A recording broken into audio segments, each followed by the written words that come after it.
And with that, I am really excited to introduce our first speaker.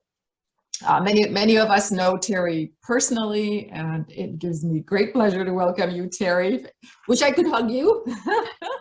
Thank you. I miss everybody so much. Oh, I know.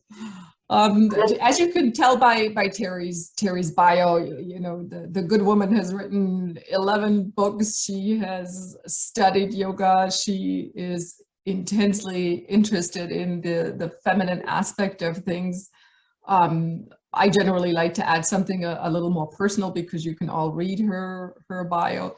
Teri is just an embodiment of the divine spirit and the divine fire. The passion and the joy and the dedication in Teri to this topic, to Gopi Krishna, whom many of the people attending have known personally, is just something that when you meet Teri, you'll never forget it.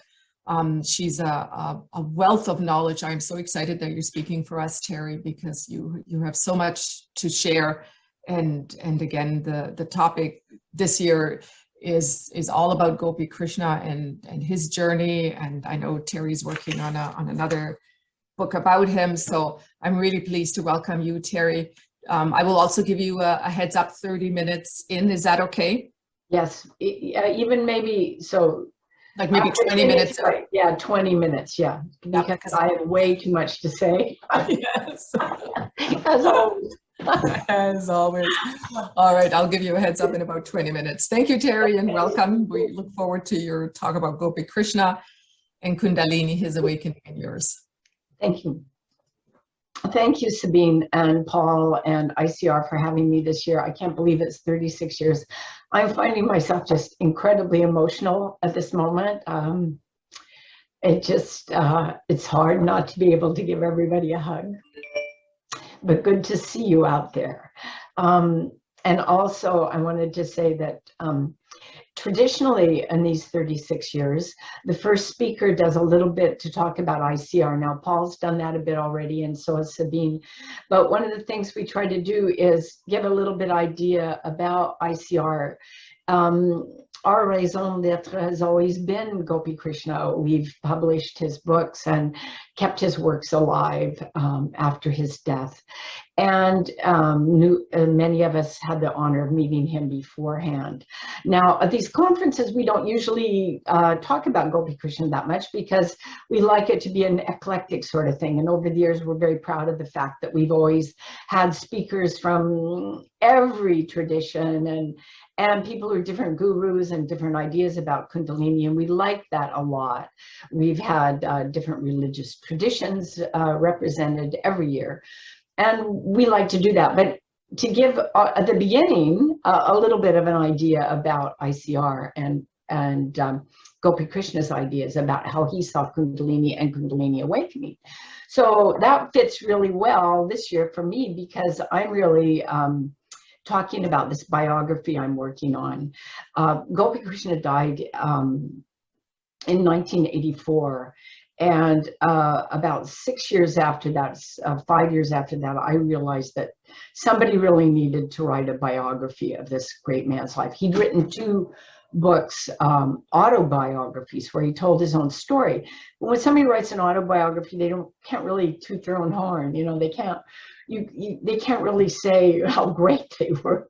And he was the most humble of, absolutely the most humble of human beings. And so I knew this biography needed to be written. So the first thing I did was go to Switzerland, and I went 2 years in a row and spent a total of about 3 months with Margaret Cobelt, who was the woman who was his secretary for many years. And then that was in 89 and 90. And then in 91, my daughter was born, and I set the whole thing aside to write some other books and raise my family.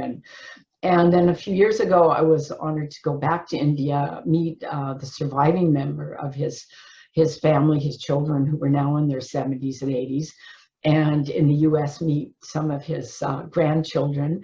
And I'm really honored to see that one of those grandchildren, Rakesh Cole, is in the audience right now, which makes me very honored and also a bit self-conscious, but I want to welcome Gopi Krishna's grandson, Rakesh, specifically to this, and hope I can do his grandfather proud in this talk.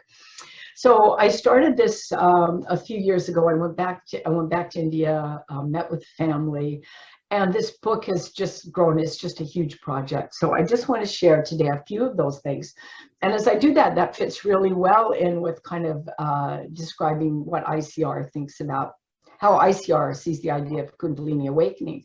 So I see there's a lot of new faces signed up for the conference. So I wanted to do something that we don't normally do, and that is talk about Gopi Krishna's very first original awakening. Now, many of you have read either Kundalini, the Evolutionary Energy in Man, which was his first autobiography, or Living with Kundalini, his second one. So you're familiar with this, and I've also quoted it in a couple of my books, but I want to read it in case now I'm going to switch to a slide view. I'm not very good at this, so I just have to ask your patience as I flip back and forth. I'm really getting used to this new technology of flipping back and forth. So, but here's the first slide. I hope this works. Okay. There. So this is Gopi Krishna's, if it didn't work, somebody tell me. Anyway, because I can't tell.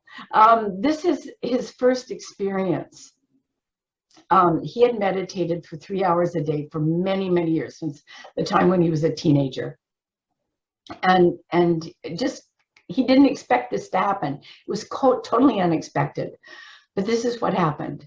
I felt a stream of liquid light entering my brain through the spinal cord. The illumination grew brighter and brighter, the roaring louder. I experienced a rocking sensation. And then I felt myself slipping out of my body, entirely enveloped in a halo of light. I felt the point of consciousness that was myself growing wider, surrounded by waves of light. It grew wider and wider, spreading outward. I was now all consciousness, without any outline, without any idea of a corporal appendage, without any feeling or sensation coming from the senses, immersed in a sea of light, simultaneously conscious and aware of every point, spread out, as it were, in all directions. A vast circle of consciousness in which the body was but a point, bathed in light, and in a state of exaltation and happiness impossible to describe.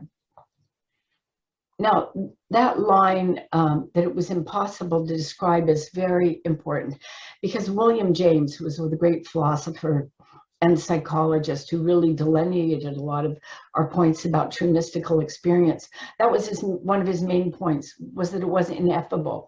It could not be expressed. And Gopi Krishna says this again and again in his works. It was inexpressible, that he's only trying to get across what he experienced. And now, as I go on through the talk today, we'll talk a little bit about our own experiences, those of us who had little tastes of this cosmic consciousness experience. And although it was maybe only a taste, it's the tiniest taste, it was overwhelming to us, and it totally transformed our lives. But this was an entry into cosmic consciousness, the state that is called Jivan Mukti in yoga. And Gopi Krishna at that point, not perhaps at that point, but he eventually became a Jivan Mukta, a person who could live in this state of consciousness and in the real world, an extraordinarily rare state of consciousness. But that, we're not all reaching that. So hopefully some of us will in this lifetime, maybe not. But even these little tastes of it that we have as we go along are hugely significant, and we'll see more of that as we go on. And I talk a little bit more about his life and how it changed over time. So what happened was, after that initial awakening, what happened in about 1937, he had about 12 years of suffering. And people who read those two books that I mentioned, you kind of can almost get the idea that it was all suffering, that he had that experience and then he just suffered for 12 years, that it was horrific. And there were times when it was horrific. But as you'll see as I go on, there were a lot of good things, and a tremendous amount was accomplished also in his lifetime during that time. Until about 1949, when traditionally we look at his life and studying it, this energy stabilized in his body. And this is when he entered this state that I would call Jivan Mukti. So during this time of transformation, he transformed during this time. He became a totally different person. He reached the state of cosmic consciousness, and he began to receive divine inspiration. I'll talk about that more in a minute. But importantly, what he did was he decided that he realized that he had awakening of Kundalini. He didn't know that at first, because even though he was raised in the Kashmiri Shaivite tradition, which is a rich tradition of Kundalini, he didn't really know he didn't believe this was what happened to him. Couldn't have happened to him. He didn't believe it. Eventually he came to realize that he couldn't deny it. And he began to see he had the mission, and his mission, and he really did use the word mission. I'm not particularly comfortable with that word, but he did use it, and he did have a mission, was to convince the world, the scientific and medical communities, that research on Kundalini needed to be done, that Kundalini was a real phenomenon, and that we had to know about it. Now, for us today, this might seem odd. The word Kundalini has become pretty ubiquitous. We all know about it. But let's look at another slide, if I can get another one up here. See if I can do this again. Screen share. Okay. Nope, wrong one. There. Did it work? Yes, okay. So we have a yogini here. And we see this picture. We know this. We've seen this image a million times of the yogi meditating here, a yogini, a woman, and Kundalini, or known as Kundalini Shakti, which stresses that it is the feminine aspect of the divine, resting at the base of the spine, and the 7 chakras going up, reaching the crown, where the feminine Shakti is said to meet Shiva. One of the things that Gopi Krishna made so clear in his work, and that was absolutely revolutionary, and all of this was revolutionary. People didn't know this.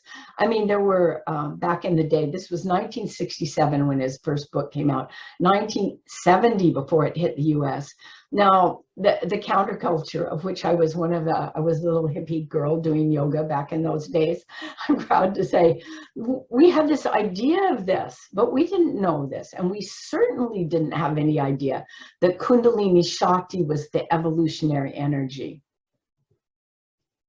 This idea is actually very clear in the ancient tantric texts, that Kundalini Shakti, the divine feminine, moves us along this evolutionary path. But I'm putting this in very Western terms. This wouldn't have been put in terms like this. Gopi Krishna realized that we needed to, that humankind needed to understand this. And one of the other things he did, besides making it clear that it was evolutionary, was that it was universal. And I certainly wasn't. Oh, I hear someone. Do I need something? Are my 20 minutes up already? Yikes. That this energy was universal, that it existed in other names and traditions. So we could say, I think the most common one would be, we think of chi today. Everybody knows about chi. Chi is more analogous to prana, not to Kundalini itself. But there's a force in Taoism known as Zheng Qi. This is I'm just really just putting it in simple words here, but Zheng Qi is a sort of intensified form of Qi, which is more parallel to Kundalini. In Tibetan Buddhism, we have Dumo fire, but I believe it's also Holy Spirit or Holy Wind in the Judeo-Christian tradition. So this was out of his experiences. Both his experiences, and he began to exhaustive reading of these ancient texts. So he developed something that we've come to call the Kundalini hypothesis, because he wanted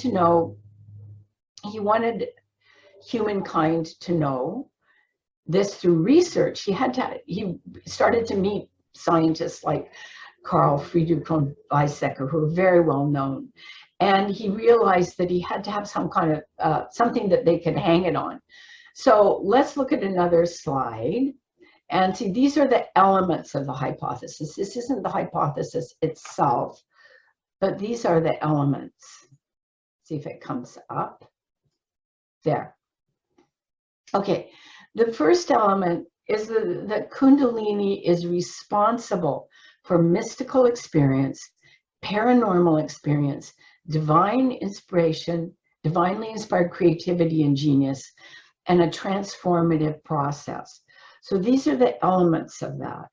And what we see, what's important about this now, that I think for all of us looking at this, is that we don't necessarily reach a state of what Gopi Krishna attained, or what on the highest levels we see the Christ, the Buddha, the Muhammad of our world.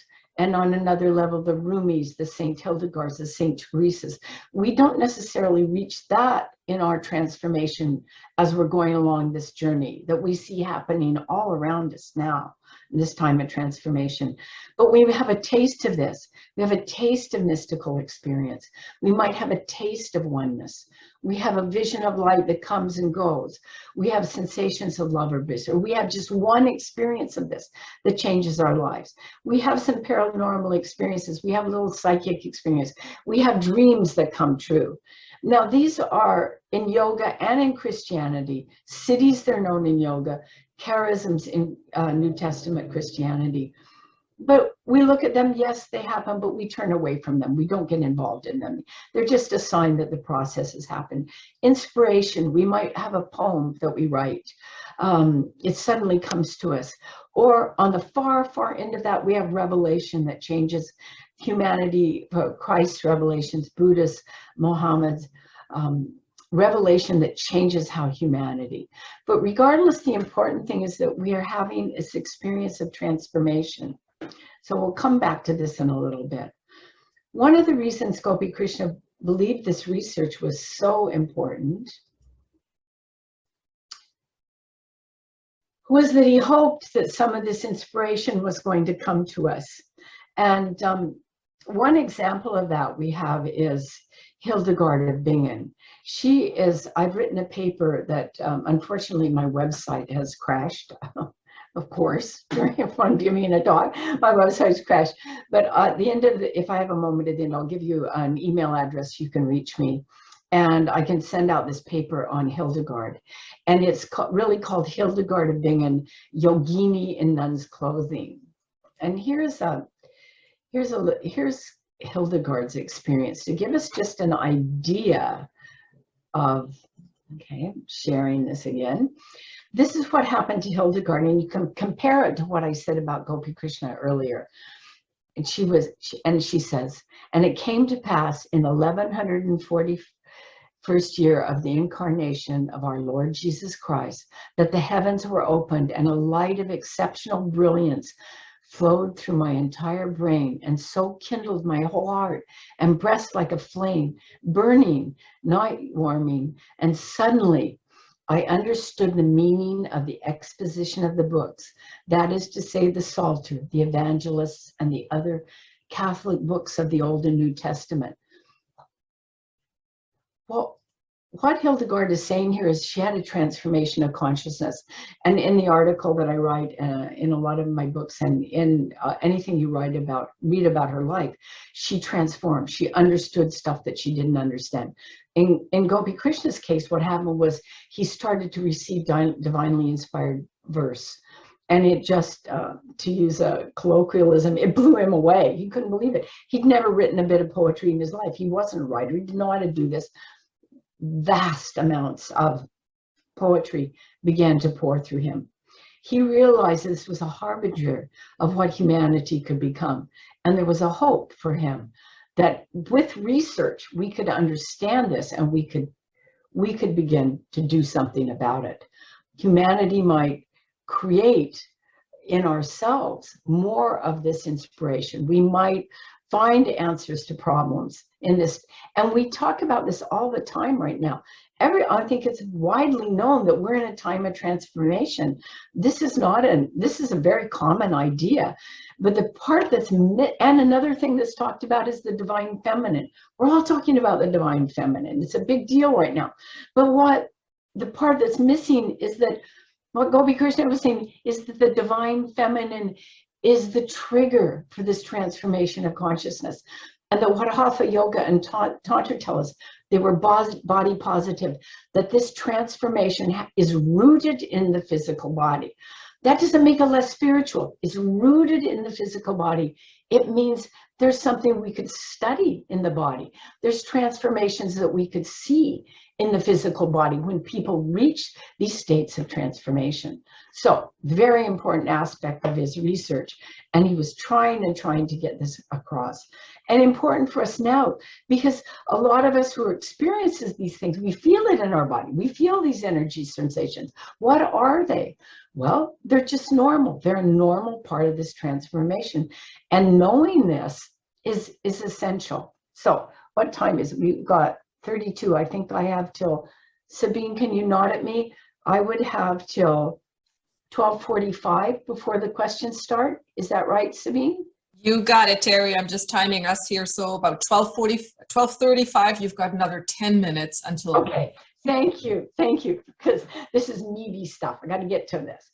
So Gopi Krishna was telling us that the great spiritual, let me put this another way. He was saying that these from his own experience, he could feel, he could see, and in his own experience that these changes were happening biologically in his body. But they were also happening in his brain, in his mind. And this is clearly set out in texts in Hatha Yoga and in Tantra. Very body, we use a modern day term, very body positive. It's happening in the body. That doesn't mean it's not spiritual. I like to think of Kundalini process transformation as a bridge, as a bridge between the physical and the spiritual. And because of this, he was trying to say, and this was very important in his message, and I don't think even after all these 40 years of my life of studying his work and reading his ideas and studying these ancient tantric texts and yogic texts, that it didn't really dawn on me how clear he makes this, that it's happening in the body. So there's certain rules that we need to follow to take care of the body. And we all know what this is, right? We know this now.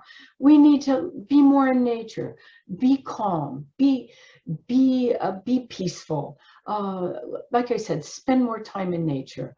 We need to eat right. We need to be regulated. We need to live more life like you would have lived in an ashram, or you would have lived in a nunnery or a convent.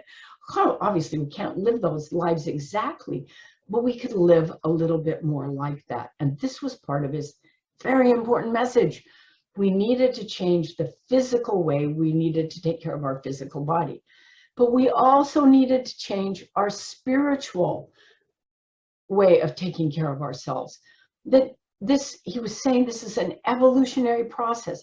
It's predetermined. It's divinely inspired. There is a divine intelligence behind the cosmos. It's running this process, but we need to be in tune with it. And if we'd lived in an ashram all those years ago, maybe we could have lived that life. We don't. So we have to bring that into our daily lives. So what is this spiritual way we're supposed to live?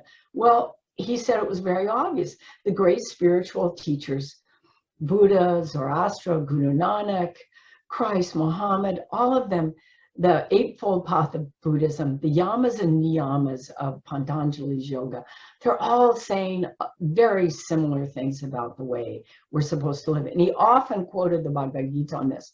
So let's read this passage from the Bhagavad Gita that he often quoted. Again, I think I'm getting this down. I don't know. It's happening. Okay. What? Okay, somebody said something. I heard. Teri, I was just saying you didn't maximize it last time, but it's okay this time. It maximized this time? Yeah, Okay. your other processes didn't maximize, but go ahead. Okay, thank you, Mike. Sorry. Okay, this is from Bhagavad Gita 16, verses 2 and 3. He quoted this a lot. Non-violence, truthfulness, absence of anger, renunciation, tranquility, restraint from malicious gossip, kindness to all creatures, detachment, mildness, sense of shame in doing things not sanctioned by the scriptures, abstaining from idle pursuits, being sublime, forgiving, having fortitude, purity, absence of self-importance, absence of ego. These are the marks of one who is naturally endowed with divine virtues. Now, the important things about the Bhagavad Gita is it goes on, Krishna goes on to say, in just a few lines, to point out it's not just being endowed with it, but that if you follow these practices, you grow towards them, you grow in them. And the ones that the yamas, the restrictions, the things we're not supposed to practice, the negatives, the opposites. So violence, non-truthfulness, anger, all those things. When we go towards then we go towards that in our development.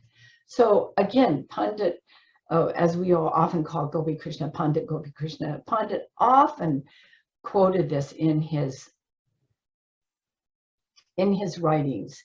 Now, in all this, what I'm trying to summarize, he was saying was that he's trying to tell us that by not following these evolutionary guidelines, this is the reason humanity's in the state we're in today. This is why he was so adamant. This is why he called it a mission. He said, we are, again, colloquially, screwing things up very badly.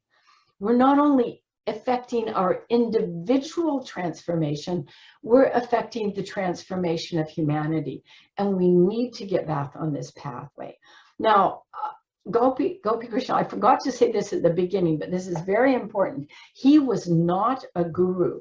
He would not take followers. He never took followers. He was not a spiritual teacher. He said that again and again and again. However, he was such a profoundly spiritual man. He was clearly so enlightened that those of us who ever met him or heard him speak or read his book, well, we kept bugging him, right? We wanted him to be a guru. We wanted him to be a spiritual teacher. So at some point, he used a great phrase that people wanted to know how to win to higher consciousness. Isn't that a great phrase? How to win to higher consciousness. So he finally gave in to a certain extent. He never took followers.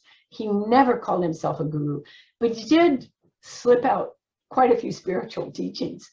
And here's a really good one from him. Let me get this up, see if I can do this right. Again, with this. I hope that worked, Mike. It didn't tell me.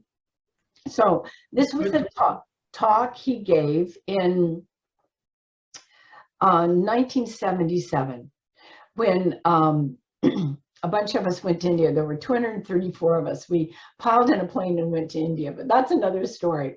And he spoke for 2 weeks, giving us talks every day. And he was discovering some of the dangers of forceful awakening. And I'm almost running out of time here. So the dangers of his forceful awakening. He gets a bad rap, Gopi Krishna, for talking about the dangers, but this is in all the tantric texts. It's everywhere. Like, he did not originate this idea that the forceful awakening of Kundalini could cause problems. This is everywhere in these ancient texts. But he went on to say, and these were his exact words to us at that talk, but with other forms of yoga, with a moderate life, in 99% of cases, the arousal can be safe and healthy. The danger attends only to violent methods where the body is not yet prepared for its arousal. But in the cases of normal yoga, moderate meditation, prayer, and a temperate life dedicated to a noble purpose, with a control over greed and ambition, with lust and anger subdued, there is no danger to the sadhaka. And sadhaka is a word for spiritual seeker.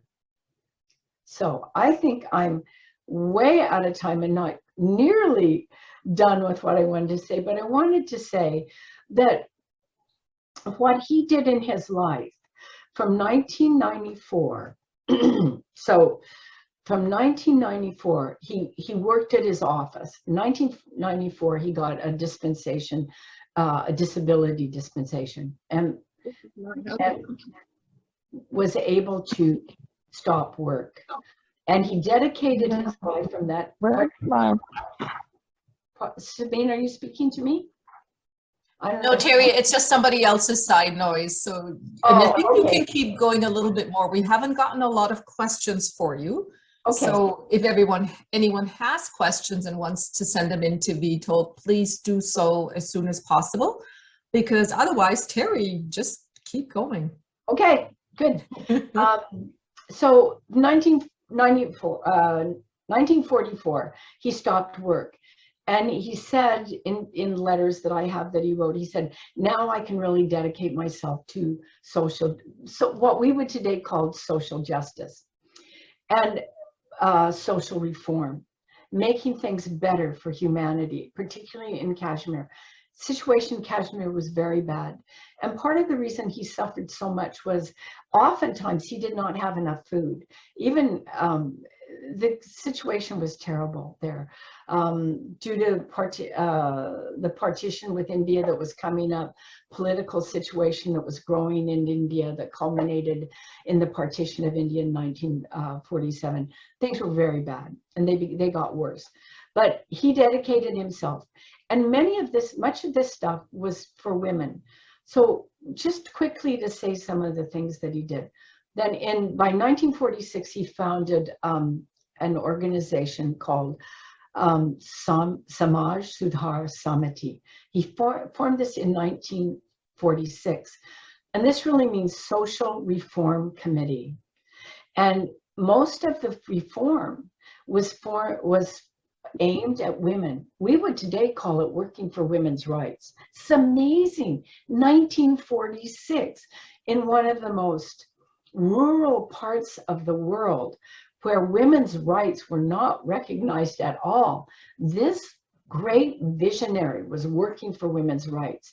By the early 1950s, he had actually built what would look like, we would call today a shelter for abused women, a shelter where widows could go. And because widows were often thrown out of the family, they had nowhere to go. This is how the practice of suti came into being. Women threw themselves on their husband's funeral pyre because they had no life after they weren't allowed to remarry. They couldn't, even if they were 19 years old, they couldn't remarry. And so one of the reforms he brought about was the remarriage of widows to make it politically and culturally acceptable. And there's wonderful photographs, and I hope we can have some of them in the background, of Gopi Krishna sitting in the middle of these weddings that he was able to help people arrange with the bride on one side. And the bride always picked the husband. This wasn't anything where a man was picking a woman. A woman was allowed to go to a tea and meet these gentlemen who were willing to marry widows, and she could pick a husband if she wanted one. And they would meet and eventually marry. This was totally revolutionary at the time. And so 1946, he was doing this. Amazing work. Now, why is that relevant for us today? And I want to just mention too, by 1960, and this is a great picture of Gopi Krishna. I want to just show this because in 67, I'm going to screen share again. I tried to do this right. It's a terrible picture. It's from an old newspaper and probably photocopied over the years. The president of the Kashmir Hindu Action Committee, Sri Gopi Krishna. He was a rabble rouser. There was a terrible political situation in Kashmir in 1967. Things had come to a head. The Kashmiri Brahmins were now a minority. And as minorities have often suffered throughout time, this minority was suffering. And again, there's two sides to this. But this minority was suffering, and he led people in a great rebellion and even ended up in jail. So I like to, oops, I don't want to show that. I like to show this side of Gopi Krishna because this is really, really relevant for us today.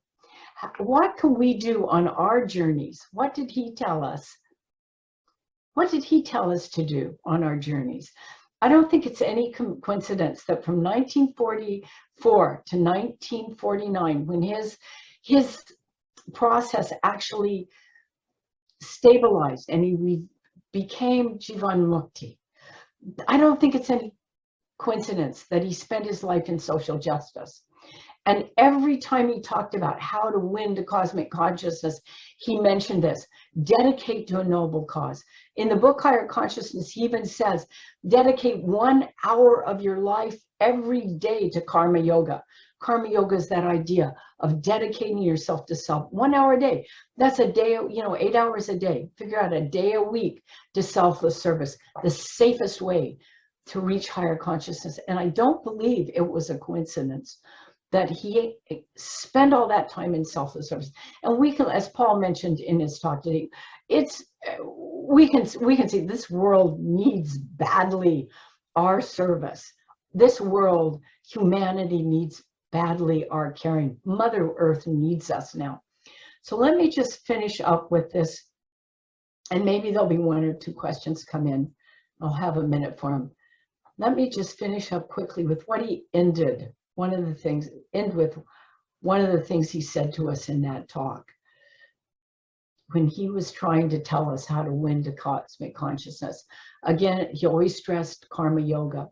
He quoted that, and I say 12th, let's say, she was really a 14th century Kashmiri poetess, Laleshwari, expressed this in life. She said, in life, I sought neither wealth nor power, nor ran after pleasure sense. Moderate in food and drink, I lived a controlled life, patiently bore my lot, my pain and poverty, and loved my God. Now, this point of loving my God is very important, because Laleshwari, also known as Lal Ded, Lal was totally in tune with the oneness of all things. Much of her poetry tells us that she saw the oneness in all, and that she dedicated herself to this oneness. And that is what this means. We see the oneness in everything, even if just a taste of it. Well, it makes sense. We dedicate ourselves to the oneness. Our right hand hurts our left hand. That doesn't make sense. We see the oneness, and we're motivated from within to help save Mother Earth, to help ease this humanity's suffering. So then, in Gopi Krishna's final words to us were, he went on to say, a contented life devoted to a noble cause, moderate wealth, moderate possessions, a temperate way of life, restraint in sex, truth, compassion, fortitude, strength of will and purpose are all assets that you need to win to cosmic consciousness. There is no magic formula. The evolutionary impulse has been implanted by heaven in the body, in each of us, to lead to the emergence of a nobler, a purer, a loftier race, which can live in harmony and peace on this earth. So with those wonderful words from Pandit Gopi Krishna, I end, and I thank you for putting up with me through this. And if I have any questions, I would love to answer them. Well, thank you very much, Teri. That was just wonderful. A few of the people asked that they were trying to get on your website, but they couldn't. Can you Right. I did mention that at the time. My website has crashed, and I have a tech person, a friend of, is a member and friend of ESF, our Emerging Sciences Foundation, our sister organization in California, is frantically working to get it back up. So it should be back up. And in just a second, if you don't mind, I'll put this up. Oh, I'm getting the screen share thing down, I think. This is the cover of one of my books, where I go into a lot of this and have a whole chapter on Gopi Krishna and on Hildegard of Bingen in there. But you can write me now at Teri@TeriDegler.com, and TeriDegler.com should be back up within the next day or two. So hopefully that will. That's great. I have a question for you. What role does family heredity have in this process? That's the problem with only having a half an hour to talk. Thanks for that question. It's a great one. It's a huge role. Or Gopi Krishna thought it was, let me say, it's a big role. He thought it played a big role. His own father was a profoundly spiritual man who actually ended up at one point in his life going in almost into seclusion and living the life of a yogi in a sense of almost in a hermit. Almost as a hermit in spiritual contemplation. He believed part of that was readying. Some of our bodies were a little bit more ready for the process than others. Eventually, all humanity would be ready, but that this was probably related and connected to DNA. And Myrna Feldman, you can, who's done some wonderful talks where she mentions epigenetics and what we're learning now about how DNA genes we thought could not change actually can change. So I think he would say probably as this new science is coming out that some of this readiness is probably carried in our DNA. I'm just speculating here, but certainly that the heredity is a factor. Yes. That's very good. I have another question, Teri. What is the difference between a tantric Kundalini versus a normal Kundalini? Well, I guess I'm not sure what that question means. In Tantra, Kundalini is seen as Kundalini Shakti. This one of the main concepts of Tantra is that the human body is a microcosm of the macrocosm. So that means the human body reflects what's going on in the cosmos. And in this reflection, Kundalini Shakti, the divine feminine, sits at the base of the mind, and Shiva consciousness sits at the top.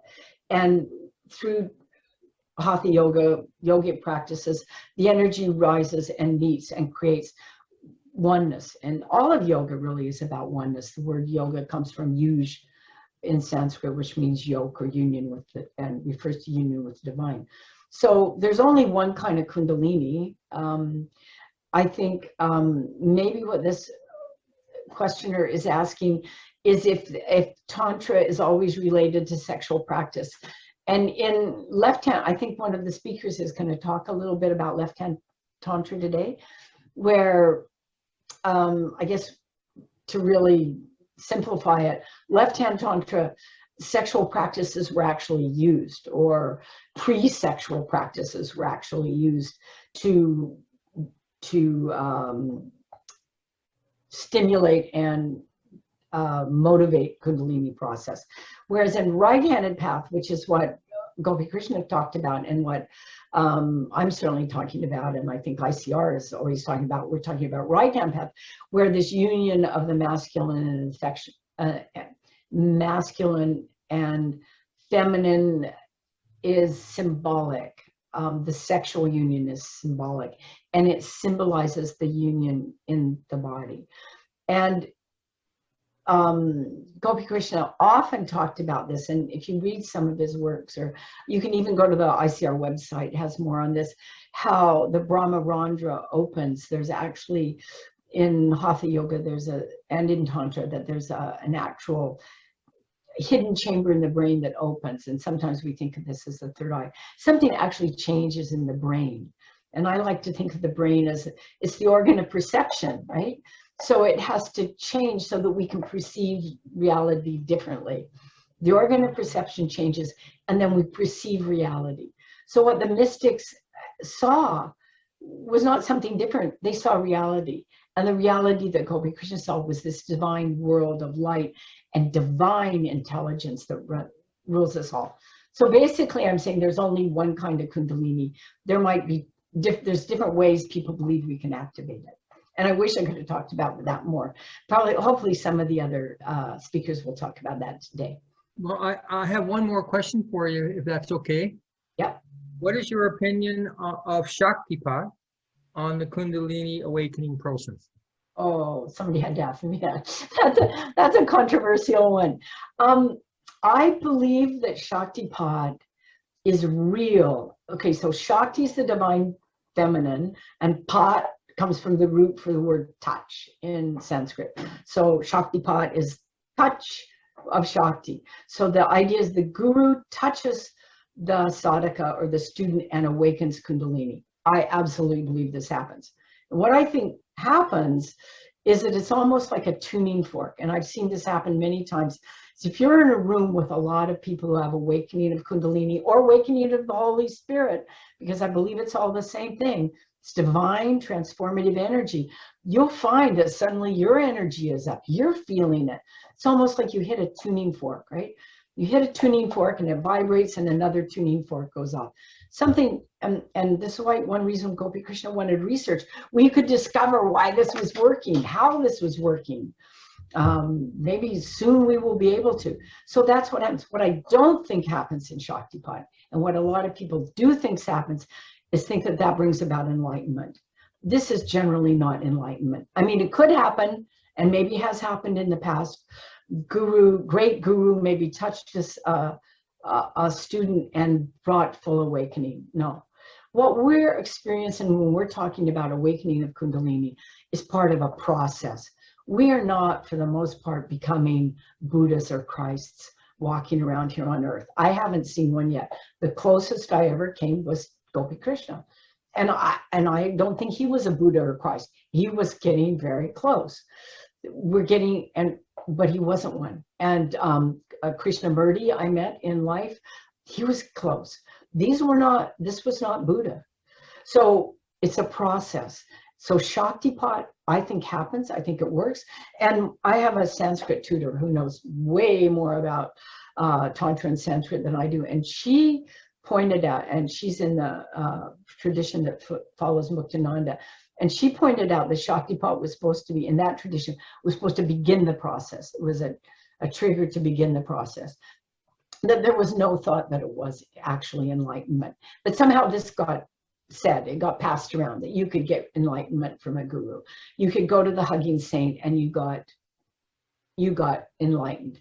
No, but you maybe got triggered, and that's a good thing. It's always a good thing. Thanks. Wonderful. And it's so nice to see the questions coming in. You know, we could spend a whole afternoon with Teri alone. I just want to say thanks. Write to me. I'll send you the article on Hildegard or anything you want. And I appreciate it. Thank you, guys. I'm going to go away now. Yeah, you're going to go away now, but you'll still be with us. Bye. Bye, Teri.